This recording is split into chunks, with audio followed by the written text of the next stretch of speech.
নন্দকুমারে দলিত পরিবারদের উপর হামলা কেন? মুখ্যমন্ত্রী জবাব দাও। সাঁইথিয়াতে দলাইপাড়ায় হামলা কেন? মুখ্যমন্ত্রী জবাব দাও। এই তফসিলিদের উপর হামলা মানছি না, মানবো না। তফসিলিদের উপর হামলা মানছি না, মানবো না। এই সাঁইথিয়ায় দলাইপাড়ায় আক্রমণ মানছি না, মানবো না। এই নন্দকুমারে দুজন হিন্দু ছেলের মাথা ফাটলো কেন? জবাব চাই, জবাব দাও। এই তমলুকের নীলতলাতে হসপিটালে কেন? জবাব চাই, জবাব দাও। হিন্দু বিরোধী সরকার, রোশন রাজের সরকার, মুসলিম লীগ টুটুর সরকার, এই হিন্দু স্বার্থে বিজেপি লড়ছে, লড়বে। দুনিয়ার হিন্দু, দুনিয়ার হিন্দু, বাংলার হিন্দু, বাংলার হিন্দু। দোল পূর্ণিমায় হামলা মানছি না, মানবো না। দোল পূর্ণিমায় হামলা মানছি না, মানবো না। বীরভূমে তফসিলিদের উপর হামলা কেন? মুখ্যমন্ত্রী জবাব দাও। দোলাইপাড়ায় হামলা কেন? মুখ্যমন্ত্রী জবাব দাও। ধারা 163 কেন? মুখ্যমন্ত্রী জবাব দাও। ইন্টারনেট পরিষেবা 14 তারিখ থেকে আজ পর্যন্ত বন্ধ কেন? মুখ্যমন্ত্রী জবাব দাও। অবিলম্বে বিধানসভায় এসে বিবৃতি দিতে হবে।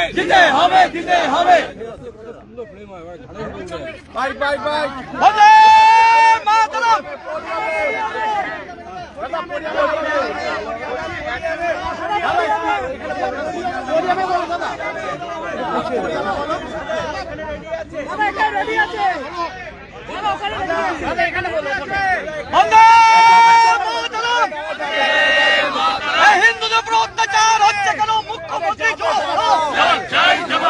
দিকে দিকে হিন্দুদের উৎখাত করা হচ্ছে কেন? মুখ্যমন্ত্রী জবাব দাও। দিকে দিকে মন্দির ভাঙা হচ্ছে কেন? মুখ্যমন্ত্রী জবাব দাও।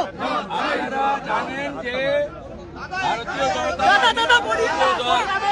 পার্টি বিধানসভা চলাকালীন রাজ্যের আইন শৃঙ্খলা অবনতি, নারী নির্যাতন, হিন্দুদের ধর্মীয় কাজ করার ক্ষেত্রে সংবিধান সব ধর্মকে অধিকার দিয়েছে।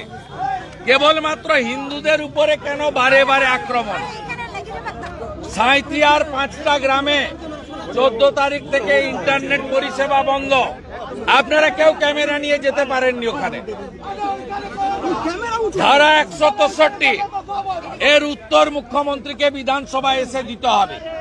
কোন সোমবার পুলিশ দপ্তরের প্রশ্ন উত্তর হয় না এবং 20 তারিখে বাজেট অধিবেশন শেষ হবে।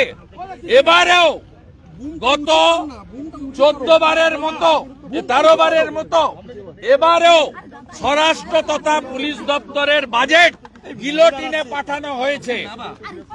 এই বিধানসভায় মুখ্যমন্ত্রী এবং তার সরকারের যে দায়বদ্ধতা তারা মানতে রাজি নন। বিধানসভাকে প্রহসনে পরিণত করেছেন। আমাদের একাধিক এমএলএ কে সাসপেন্ড করেছেন। আমরা ভিতরে এবং বাইরে সমানে প্রতিবাদ চালাবো।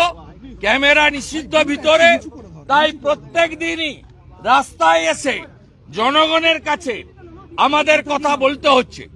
আজকেও Shankar Ghosh, chief whip opposition, তিনি সিম্পলি জানতে চেয়েছিলেন যে সাঁইথিয়াতে 163 ধারা কেন? সরকার পক্ষের বিবৃতি। আমি তো হাউসে থাকলে পুলিশ মন্ত্রীর বিবৃতি বলতাম। তো আমাদের বিধায়করা সরকারকে আরো সুযোগ দেওয়ার জন্য বললেন সরকার বিবৃতি দিক। পশ্চিমবাংলার একটা গুরুত্বপূর্ণ প্রান্তে internet service disconnect, out of network এবং ধারা 163 জবাবদিহি করবেন না অ্যাসেম্বলিতে? কোথায় করবেন? কোথায় করবেন? জানতে চাইব কোথায়। অ্যাসেম্বলির প্রসিডিংস লাইভ স্ট্রিমিং হয় না। একমাত্র রাজ্যে পন্ডিচেরিতে হয়, গোয়াতে হয়, মণিপুরে হয়, অরুণাচলে হয়, ছোট ছোট রাজ্যগুলো করে। এদের লজ্জা নেই? ইলেকট্রনিক্স আপনার লাইভ স্ট্রিমিং হয় না। কোন বিধায়ক তার এলাকার কথা জনগণের কথা কি বলছেন কেউ জানতে পারে না। এমনকি শঙ্কর ঘোষ মুলতবি প্রস্তাব বিধায়করা এনেছিলেন 10-12 জন, তারপরে যে অংশ সেটাও এই স্পিকার এক চোখ বন্ধ করে থাকেন, তার ডান দিকটা খোলা বাম দিকটা বন্ধ। আজকেও বলেছেন এগুলো যাবে না, যাওয়ার দরকার নেই। আগামীকাল বিকেল 3টায় বারুইপুরে বিজেপির সব এমএলএ যাবে। এই স্পিকার বিমান ব্যানার্জি যিনি বারুইপুর থেকে যেতেন ছাপ্পা মেরে, তার ইতিহাস কাল ওখানে বলবো। পাওয়ার পয়েন্ট প্রেজেন্টেশন দিয়ে অপরাজিতা বিলে বিরোধী দলনেত্রী এখানে পাঠিয়েছেন, তাদের সামনে তুলে ধরবো। এই সাক্ষর রাস্তা ছাড়বেন না। কি হয়েছে? কি হয়েছে? কি হয়েছে? কি হয়েছে?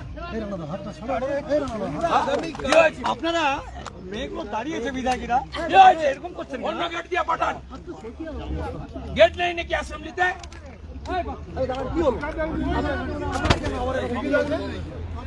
যত রকম দেখবেন এখানে 5-8টে এসছে বাবু।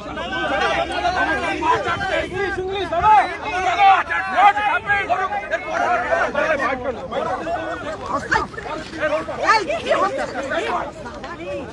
কত বড় প্রস্তাব হয়েছেন দেখো, অনেকদিন করবেন।